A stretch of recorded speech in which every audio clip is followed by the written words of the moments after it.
श्री राम। आज हम आपको फाल्गुन मास की कृष्ण पक्ष की विजया एकादशी के महात्म के बारे में बताने जा रहे हैं। पहले ये बात बता दी जाए कि ये विजया एकादशी इस बार 2 दिन बन रही है। 16 फरवरी बृहस्पतिवार को ये व्रत समार्त है। समार्त का मतलब है गृहस्थियों के लिए, गृहस्थी मनुष्यों के लिए। और 17 फरवरी को ये व्रत वैष्णव व्रत मतलब साधु, संत, सन्यासी और विधवा स्त्रियों के लिए व्रत ये 17 फरवरी को रखा जाएगा। बृहस्पतिवार और शुक्रवार 2 दिन ये व्रत जो जैसा हो उसी प्रकार से ये रखे, क्योंकि गृहस्थी मनुष्य रखेगा 16 को और वैष्णव 17 फरवरी को। विजया एकादशी के बारे में बताते समय नारद जी ने एक बार जगत पिता ब्रह्मा जी से पूछा कि ब्रह्मा जी, आप मुझे फाल्गुन मास के कृष्ण पक्ष की एकादशी के बारे में बताइए, विजया एकादशी के बारे में। ब्रह्मा जी कहने लगे, नारद, विजया एकादशी का व्रत पुराने और नए समस्त पापों का नाश करने वाला। इस विजया एकादशी की विधि मैंने आज तक किसी से नहीं कही। ये समस्त मनुष्यों को विजय प्रदान करती। त्रेता युग में मर्यादा पुरुषोत्तम भगवान श्री राम जी जब 14 वर्ष के लिए वनवास के अंदर गए, राम, लक्ष्मण और सीता जी जब पंचवटी के अंदर रह रहे थे, तो उस समय पापी रावण माता सीता का जब हरण करके गया और राम लक्ष्मण जब बड़े व्यथित थे, दुखित थे, तो आकर के जब उन्होंने देखा कि पंचवटी के अंदर वो कुटिया खाली है, तो दुखी होकर के जंगलों के अंदर भटकने लगे। वहाँ जाकर देखा कि जटायु जी भी घायल अवस्था में पड़े हैं, क्योंकि जटायु जी ने रावण से युद्ध किया था सीता माता को छुड़वाने के लिए, मुक्त करने के लिए, परंतु वो घायल हो गए और पृथ्वी पर गिरे हुए। राम जी जब आए तो राम जी को जटायु ने सारा वर्णन बताया कि रावण किस प्रकार सीता जी का हरण करके उनको अपनी लंका नगरी के अंदर आकाश मार्ग से ले गए। और उसके पश्चात राम जी वनवास के अंदर भटकते रहे।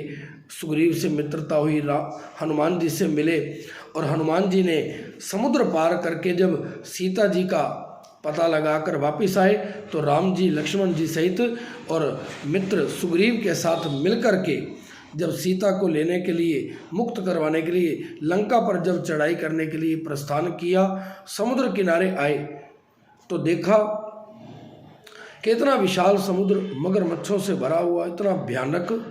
और लक्ष्मण से राम जी पूछने लगे कि भ्राता लक्ष्मण, इतने भयंकर, इतने विशाल समुद्र को हम सेना सहित किस प्रकार से पार कर सकेंगे?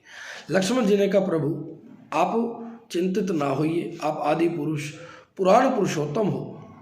यहाँ से थोड़ी ही दूरी पर एक ऋषि आश्रम के अंदर रहते हैं, बकदालभ्य नाम के मुनि। आप उनके पास जाइए, उन्होंने कई ब्रह्माओं को देखा और आप उन्हीं से जाकर के इसके बारे में उपाय पूछिए। लक्ष्मण के वचनों को मान करके राम जी बकदालभ्य ऋषि के पास गए और उनको प्रणाम करके वहीं पर बैठ गए। मुनि ने उनको कारण पूछा कि राम जी, आप यहाँ पर किस कारण से आए हैं? राम जी ने भी सब कुछ बताया कि मैं सेना सहित समुद्र पार करने के लिए यहाँ पर आया, रावण के साथ युद्ध करने के लिए जा रहे हैं और मार्ग के अंदर समुद्र बाधा डाल रहा। तो प्रभु आप हमें बताइए कि किस प्रकार से इस विशाल समुद्र को हम पार कर सकेंगे। ऋषि मुनि कहने लगे कि हे राम जी, आपको मैं फाल्गुन मास के कृष्ण पक्ष की विजया एकादशी के व्रत के बारे में बता रहा हूँ। आप उस व्रत को रखिए। उस व्रत के प्रभाव से आप निश्चय इस समुद्र को भी पार कर जाओगे और युद्ध में भी आप ही की विजय होगी। इस व्रत की विधि है कि दशमी के दिन स्वर्ण, चांदी, तांबा या मिट्टी का एक कलश बनाएं और उस कलश को जल से भर करके उस पर पंच पल्लव रखकर 5 पत्ते रख करके वेदी पर स्थापित करें। कलश के नीचे सतनाजा और कलश के ऊपर जौ रखें। उस पर नारायण भगवान की सोने की प्रतिमा स्थापित करें और एकादशी के दिन स्नान करके नित्य कर्म से निवृत्त होकर धूप, दीप, नैवेद्य, नारियल से भगवान की पूजा करें और सारा दिन उस कलश के सामने बैठ कर के व्यतीत करें और रात्रि को भी जागरण करें और उसी कलश के समीप ही बैठे रहें। द्वादशी के दिन नदी या तालाब किनारे स्नान करें, निवृत्त होकर के कलश को ब्राह्मण को दान कर दें। हे राम, यदि तुम इस व्रत को अपने सेनापतियों के सहित व्रत को करोगे तो निश्चय तुम्हारी विजय होगी। राम जी ने भी मुनि की आज्ञा शिरोधार्य की और इस एकादशी का व्रत किया और लंकापति रावण को मार करके विजय प्राप्त की। इसलिए मनुष्यों को इस व्रत को जरूर करना चाहिए, उसकी दोनों लोकों में विजय होगी जो भी इस व्रत को करेगा।